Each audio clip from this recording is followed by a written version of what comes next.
Opening night 2008-2009 and live from the TNT Arena. Studio J in Atlanta. It's Inside the NBA, presented by Hyundai. Ernie Johnson, Kenny the Jet Smith, Charles Barkley. 96-76, the Lakers over Portland, but of more pressing concern for the Blazers after dropping the opener is the status of Greg Oden, who sat out all of his rookie year last year, technically a rookie again this year, plays 13 minutes and then leaves with a right foot with a I guess they're calling it a mid-foot sprain, and he's going to have an MRI on Wednesday. And you just keep your fingers crossed for this guy that it's not something that's going to keep him on the sidelines again, Chuck. Yeah, you know, I feel bad because he's a great kid and he's got great potential.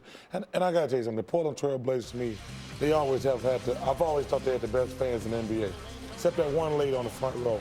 But they've always had fantastic fans up there, and it'll be great for the NBA for them to be good again.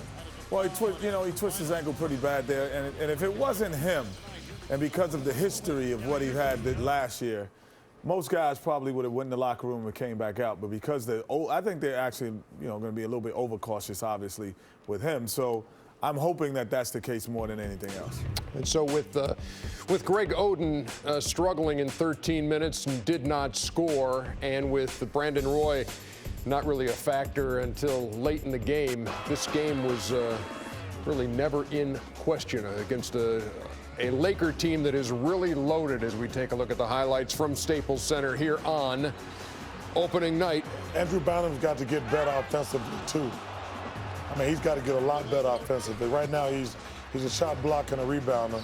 But him and Oden both got to get better offensively. Oden also picked up 2 fouls right away, sat down in the first 4 minutes of the game, and you see him laboring up and down the floor. Jordan Farmar to Pau Gasol. Pau had a good start, scored 9 points in the first quarter, 9 of his 15.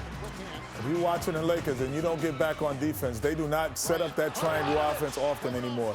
They come at you, they push the ball down your throat, and they try to get early transition baskets. It was 42-24 at that point. Kobe takes over in the third, got a bump from Joel Prisbilla at one point, kind of fired him up, as Doug Collins said. Prisbilla, that was just stupid. Because when he hit him with that little forearm, that just got Kobe riled up.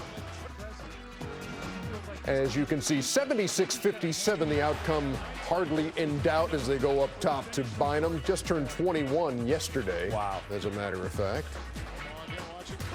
And there goes Kobe, who finished with 23, had 11 rebounds, 5 assists, 9 of 17 from the floor. And the Lakers convincingly 96-76. I mean, the Lakers, they just got this. They don't have to play a lot of guys a lot of minutes. They're the deepest team in the league. And it's going to be very interesting seeing how Utah and New Orleans adjust to that team. As Kobe says, the West is a monster. Is this, well, I mean, when you look at the balance of power out there, do you have the Lakers here and everybody else here? How close is it in your mind, Kenny, between teams like the Rockets and New Orleans, et cetera?